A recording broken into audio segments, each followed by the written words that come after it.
దాడి జరిగినా నేను క్యాబినెట్ హోదాలో ఉన్నాను, నేను ఎన్నికలు ఎక్కడ రాలేదు, ఎవరు నాకు మాట అనలేదు, బయట నాకు సంబంధం లేదు, ఒక్కరి మీద నేను చిన్న కామెంట్ కూడా చేయలేదు. నా కొడుకు నామినేషన్కి వచ్చి నేను కారులో వెళ్ళిపోతుంటే తాగేసి చిత్తూరు నుంచి తిరుపతి రకరకాల వచ్చి మీరే నా ప్లేస్లో కారులో కూర్చోనంటే మీరు కారు దిగుంటారా చెప్పు. మీరు కారు దిగుంటే ఆవేశంతో దిగుంటే ఏమైంటుంది?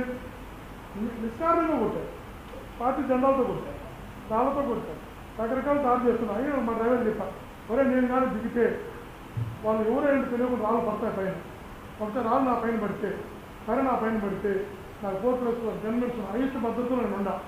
వాళ్ళు ఫైర్ చేస్తే సామాన్యులు బలైపోతాడు. కొద్ది మన గొడవలు, దేవుడు ఉన్నాడు, భగవంతుడు చూసుకుంటాడు.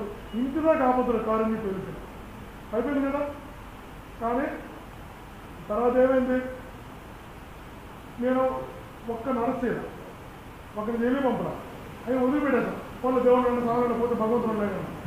తర్వాత కూచారుపల్లికి వచ్చారు, కూచారుపల్లి పెట్టిమా, కూచారుపల్లి పెట్టు, అది ఉంది, అది కూచారుపల్లి ఉంది కదా, ఇదే పెట్టు, కొంత పెట్టేది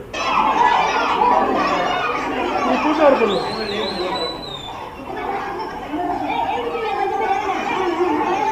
కూచారుపల్లిలో ఎక్కడ ఆత్మ ఏ నియోజకవర్గంలో అయితే ఏ పంచాయతీలో చిన్న చిన్న గొడవలు జరుగుతాయి, పంచాయతీలు కొట్టుకుంటారు. అప్పుడు దాకా జరిగింది. తను వచ్చిన తర్వాత చెప్పినాను, నాని వచ్చిన జవాబు తీసుకొచ్చాడు.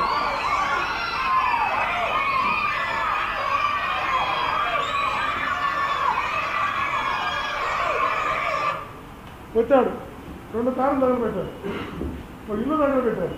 చూడండి, మా మోహిత్ కారు 2 కార్లు దగ్గర పెట్టారు.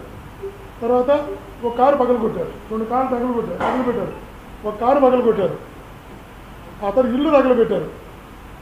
ఇదొకటి కాకుండా మీకు ఈరోజు చెప్తున్నా, వాడు 20 సంవత్సరాల పిల్లాడు ఉన్నాడు, కావలేకి రెడ్డి, వాడు 20 సంవత్సరాల పిల్లాడు. మోహిత్ అప్పుడు కారులో పోయాడు, వాడు మర్మాంగాలపై తన్నాడు.